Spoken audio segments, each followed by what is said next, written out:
Richie Rich is the richest kid in the world. The one thing Richie doesn't have is friends. When his parents suddenly go missing, Richie hooks up with a group of kids who just might fill the space in his life while helping save his folks. But what happened next changed his life forever. Let's start our movie. Multi-billionaire businessman, Richard Rich, happily declares the birth of his baby boy, Richie, to the servants in his mansion. All of them celebrate and rejoice, including Richard's loyal butler, Herbert, who was entrusted with raising Richie from the day he left the crib. Meanwhile, for Richard, he has a huge business empire and works countless hours in his office, but Richard never lets his demanding job prevent him from spending time with his son. Being great at multitasking, Richard always makes time to play catch with his boy while making important business phone calls in his office. Because of that, Richie develops an eager interest in baseball. So as the years pass by, and after some good coaching, Richie's baseball skills become exceptional. Since Richie is such an intelligent and capable kid, his father gives him some small responsibilities. One of those small responsibilities is to attend the reopening of the United Tool factory on behalf of him, who bought it after it went bankrupt. This kind gesture saved the livelihoods of many factory workers who were about to become jobless. As the ceremony begins, Richie notices a group of kids of his age playing baseball nearby, and feels the urge to make some new friends. He then delivers a small speech, and accepts a thank you award from the factory workers on behalf of his dad. Following the ceremony, Richie is about to approach those kids to play with them when suddenly the head of security, Ferguson, strictly pulls him away. He tells Richie it's not safe, but Herbert intervenes. He then nicely convinces Richie to get in the helicopter, and forbids Ferguson from being too rough with the kid. Richie comes back home to be welcomed by his pet, Dollar. At the same time, Richard is also back from his business trip. He catches up with his wife, Regina, and to his surprise, Regina had an artist carve a big family portrait on a nearby mountain using a laser gun. Richie then welcomes his dad, and talks about the details of the ceremony he attended on his behalf. But the conversation is interrupted when Richard gets a call from the President of the United States. As for Richie, it's time for his chemistry class with this weird professor, Keenbean, in his laboratory.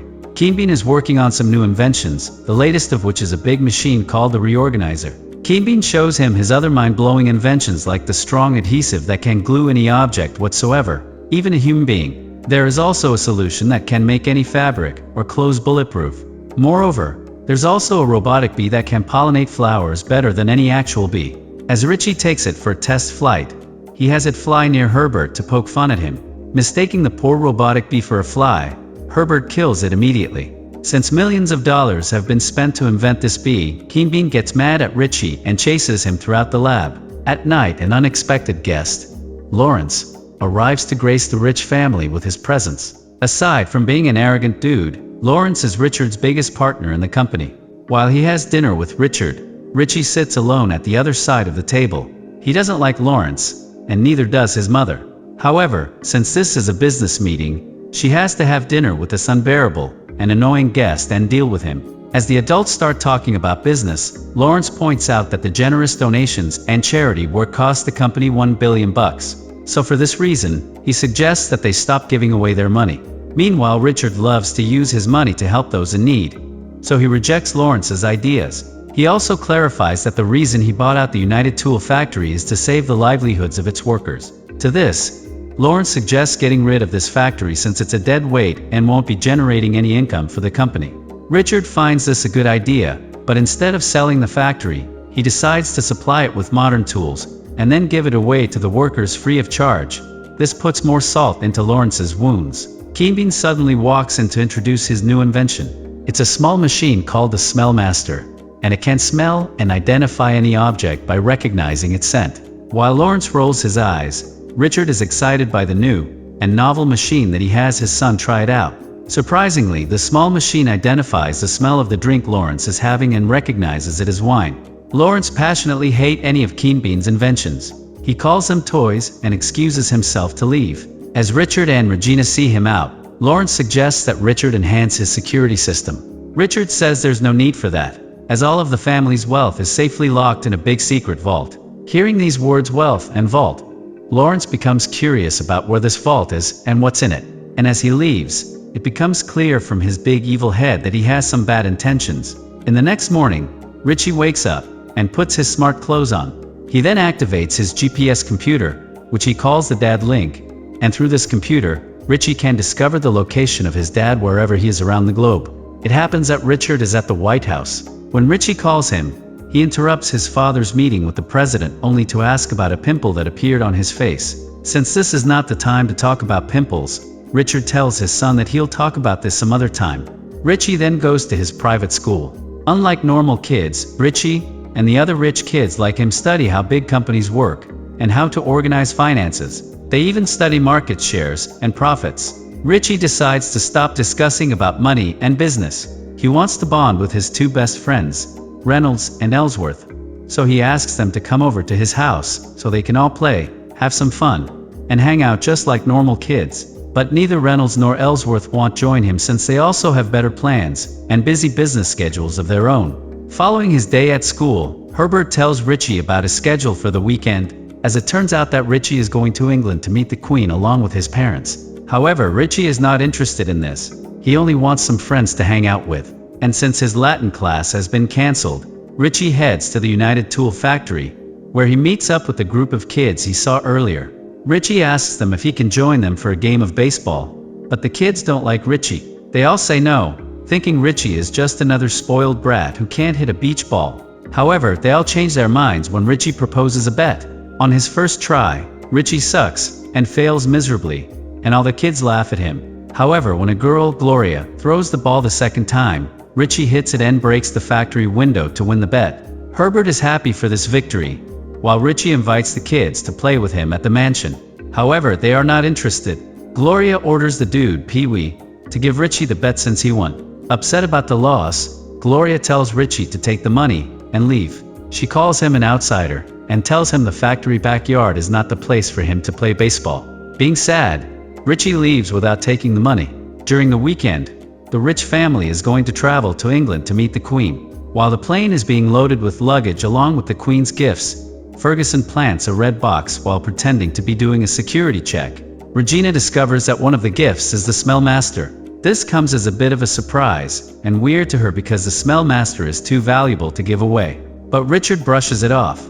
He thinks the Queen will enjoy having such a new device. Richie goes to sit inside the plane, looking sad, when she notices that.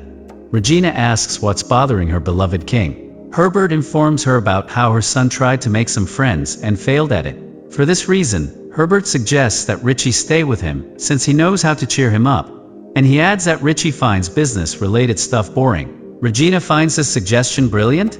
Seeing the rich family inside the plane, Ferguson is confident that his mission as a bodyguard is done. To make Richie happy, Herbert invites a woman, Diane, along with her daughter, Gloria, and her friends to the mansion later that day. Seeing the gigantic house, Gloria and her friends marvel at its beauty, while Richie is so happy to see the kids who didn't want to play baseball with him yesterday. As the play begins, Richie takes them on a tour inside the mansion. He takes them to the small McDonald's restaurant that's been built inside his home. After having lunch, Richie then introduces the others to the catapult. The kids then ride quad bikes in the vast villa. During this time, Herbert is showing Diane around the mansion when the two almost get hit by the little brats. Meanwhile, Richie rests under the tree and talks to Gloria as the other kids are riding in the lake. Richie later invites them to ride the roller coaster with him. Meanwhile, Lawrence is sitting in his office as he predicts where Richard's plane might be right now. He becomes persuaded that Richard is not coming back, for which reason he decides to move into his office. At the same point, Richard and Regina have been flying the plane for hours. Richard craves for a good mug of coffee. Regina tells him not to steal from the chocolate because it's reserved for the English Queen. Richard assures her he's on a diet and pretends to be going for some coffee, but he then grabs the Smell Master to look for the chocolate, when suddenly the Smell Master detects a suspicious substance inside one of the boxes. Just as Richard tells his wife about what this substance is, she becomes alerted and tells her husband to open the box, only to find there's a ticking bomb inside it. The couple freaks out and throws it out of the window. However, the bomb explodes and damages the back of the plane, causing it to lose its balance and crash. At the same time, Lawrence is sitting at Richard's office and has a drink, confident that Richard will not come back. During this time, the tour at the rich mansion has come to an end. Gloria and her friends thank Richie for the great time they had before leaving. Just then, Richie receives a phone call and gets the news about what happened to his parents' plane. Richie runs to his room, where he uses the dad link to find his dad's location. Unfortunately, there's no signal. After the news about Richard's disappearance breaks, Lawrence is celebrating when Ferguson walks in. He tells Lawrence that Richie wasn't with his parents inside the plane. Since Richie is Richard's only heir, he will inherit his wealth, company, and assets. Getting to know this, Lawrence is mad, so he decides to get rid of Richie the same way he got rid of his parents. As news reports come in about the rich couple's disappearance, it's revealed that a sea search has been made to find them. Even though no one knows the couple's fate, Richie is sure that his parents are alive. Fortunately, Richie turns out to be right when it's revealed that Richard and Regina survived. However, they're on a lifeboat in the middle of the ocean, waiting for someone to come to their rescue. To contact his son through the dad link, Richard decides to repair his phone after the crash damaged it, hoping that it might receive a signal. As for Regina, she is convinced that Lawrence had the bomb planted inside the plane to have her killed along with her husband. After all, Lawrence is the only one capable of doing so. Meanwhile, Lawrence becomes the acting chairman of the company. In his first action, he decides to shut down the United Tool factory while carelessly smoking a cigar. Richie finds out about this when he gets a call from Gloria, since her mother works there. Richie guarantees her that he has nothing to do with it, and he also promises to fix it. For this reason, Richie heads to his father's office along with Herbert. Since he's Richard's only heir, Richie tells Lawrence that he is taking over the company until his parents return. Lawrence scoffs at the idea and tells Richie that running a company is a demanding job, and a kid doesn't qualify for it. Lawrence suggests that Richie leave the job to an experienced adult. Richie says no and decides to stay. But Lawrence argues that this is illegal since Richie is a kid. Fortunately, Herbert is Richie's legal guardian, so he gives Richie the full power to officially run the company. Now that he's officially the boss, Richie tried to undo Lawrence's decision and reopen the United Tool factory. When Lawrence finds this, he becomes furious and storms off. Surprisingly enough, Richie does a great job at running the company. He also outshines Lawrence and earns the recognition of the employees. Gloria and her friends stop by to thank Richie for reopening the factory and saving the livelihoods of their parents who work there. Seeing his friends, Richie is delighted. Not only that, but Richie also appoints them as his new research and development team. Since Richie stole his shine, Lawrence is pissed off. He then resorts to Plan B. He tells Ferguson to execute it and make sure that nothing goes wrong this time. Shortly after, Ferguson comes back to the building with a group of policemen, who falsely accuse and arrest Herbert on the charge of blowing up Richard and Regina's plane. It then turns out that Ferguson secretly planted bombs and detonators inside Herbert's room to set him up. Now with Herbert out of the picture, the court allows Lawrence to be Richie's new legal guardian. Lawrence fires all of the servants working in the mansion. Lawrence justifies to the public that they helped Herbert blow up the plane. Lawrence also has cameras installed to keep an eye on Richie. As for Richie, he starts feeling like a prisoner in his own home, so he decides to talk to Lawrence. During this time, Lawrence is playing pool with Ferguson, who tells him that their plan went as expected. However, Lawrence is not quite satisfied. He hasn't found the family's vault yet. Lawrence believes there are billions of dollars in it and asks Ferguson about its location. However, Ferguson doesn't know, since he's never seen it before. Unknown to the two, Keen Bean is eavesdropping on them using one of his weird inventions. He's quite shocked to discover what Lawrence and Ferguson did to Herbert.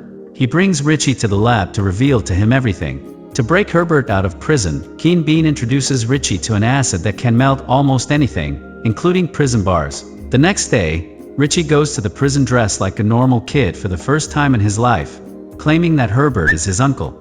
Richie delivers some items like toothpaste and a brush along with a note written in Latin. Since nothing is suspicious about these items, the guard allows them to be sent. After Herbert got the items, he's about to brush his teeth when the toothpaste melts the brush. Only then does Herbert decide to read the Latin note to discover that his life is in danger. The note also tells him to melt the bars using the toothpaste to break free. Herbert is trying to understand what this note means when a biker hired by Lawrence tries to choke him to death. Herbert calls for help, but no one shows up. A fight then ensues, but surprisingly, Herbert overpowers his attacker and knocks him out. He also melts the prison bars with the acid and escapes. After he takes the biker's clothes, Herbert then reunites with Richie, who shows him a headline from the newspaper. It turns out that his parents' plane was finally found, much to Richie's joy. No bodies were discovered. This leads Richie to conclude that his parents are alive. To get in touch with his dad, Richie heads to Gloria's home and asks if he can use her computer. During this time, Richard manages to fix his phone using a hair trimmer along with one of Regina's earrings. Much to the couple's joy, the phone picks up the signal.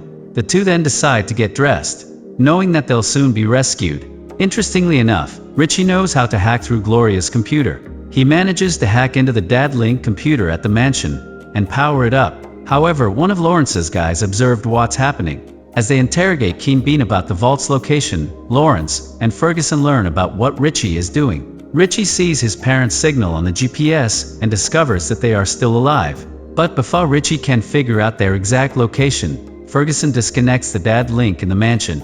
He also tells Lawrence that the rich couple is still alive. Since he has no choice, Richie decides to sneak into his own home. Meanwhile, Richard and Regina are waiting in the boat for the rescue when a helicopter appears to pick them up. Richard and Regina celebrate, thinking that Richie sent someone to rescue them. That night, Richie sneaks into the villa of his own home along with Gloria and the others to make their way inside the mansion. They bring out the catapult. They load it with heavy manure bags and knock the guard out cold. Making their way inside, Richie and his friends find the tied-up Keen Bean. After Richie frees him, he asks him to help them get to his room. To distract the guards, Keen Bean pours a chemical solution into the pipe and causes bubbles to come out of the front fountain, while Pee-wee and the others disconnect the surveillance cameras. This helps Richie to make it to his room unseen and check the Dad Link computer. Much to his surprise, Richie learns that his parents are in the mansion. Richie is more shocked to see that Lawrence has been waiting for him. Richie is also shocked to see his parents tied up in his bed. Things also take a turn for the worse when the guard captures Richie's friends. As Richie checks on his parents, they ask Lawrence what he's after and why he's doing all this. As it turns out, Lawrence wants the location of the vault and everything that's in it. Without any reluctance, Richard tells the location of the vault to be hidden in the mountain. Lawrence decides to have the rich couple take him there and orders Ferguson to keep Richie with him. Ferguson then is taking Richie and the others to the lab when Keen Bean bags all of his inventions and hides. Ferguson then locks Richie and his friends inside the reorganizer. Keen Bean uses his strong adhesive to glue a towel to Ferguson's face and distract him. But Keen Bean's knee also lands on the adhesive, and he becomes glued to the ground. Because of this, Keen Bean can't turn off the machine, but he uses his robotic bee to stings Ferguson in the butt, causing him to bump into the machine and turn it off by accident, saving Richie and his friends. Richie then decides to head to the mountain and save his parents. Walking into the mountain, Lawrence gets to the vault. To unlock it, the couple sings a song. The system recognizes their voices and unlocks the door. When he walks inside, Lawrence discovers that there are only souvenirs and precious items that hold sentimental value to the rich family. Furious, Lawrence asks Richard where his money and assets are. Richard says they're safely stored in his bank accounts. Richard then states that he doesn't treasure money, but the time he spends with his family. Now that he failed to get what he wants, Lawrence is about to have his henchmen kill the couple when Richie appears to put a stop to this nonsense. He is sure that Lawrence doesn't have the guts to kill anyone. However, Lawrence decides to make an exception and kill Richie. Fortunately, Richie remains unharmed as the bullets fail to penetrate his clothes, all thanks to Keen's bulletproof solution. To save their son, the rich couple attack Lawrence and his man before running out of the vault. Richard decides to close the door and lock Lawrence in, but he makes it out and chases them. The couple escapes through one of their statues. When Ferguson spots them, he tries to kill them. Ferguson attacks them using the laser gun and damages the statues. Fortunately, Herbert attacks Ferguson and fights him, while Richard swings his wife and kid into a safer spot to make sure they won't fall off. Ferguson beats up Herbert and gets back to using the laser gun to kill the rich family. But luckily, Herbert knocks Ferguson out and uses the laser gun to attack Lawrence, who's been chasing the riches. This causes Lawrence to fall over and hang by a rope, upside down. Fearing for his life, Lawrence begs and screams for help. Richard, who has never fired an employee in his life, decides to make an exception on this special occasion and fires Lawrence to teach him a lesson. Regina punches him in the face and knocks him out. With their enemy down, the rich family rejoices now that they survived this horrible experience. Later on, Richie's friendship with Gloria and the others becomes stronger. With Herbert as the coach, Richie plays baseball with his friends at his home's vast villa. By the end of the game, Richie hits a home run, and the ball is then picked up by Lawrence along with his puppet, Ferguson. Lawrence does community service as a punishment and picks up garbage in the Villa of the Riches. which is the same family he tried to kill. So now that he finally made some real friends, Richie feels okay and is over the moon. Seeing their son happy, Richard and Regina are proud and on cloud nine. After all, it's not the money that the rich couple values as their wealth. Their true wealth is in the small moments and happy memories they create with their son. And that's the end of the movie. Don't forget to tell us your favorite part of the movie. Like and subscribe for more movie recaps.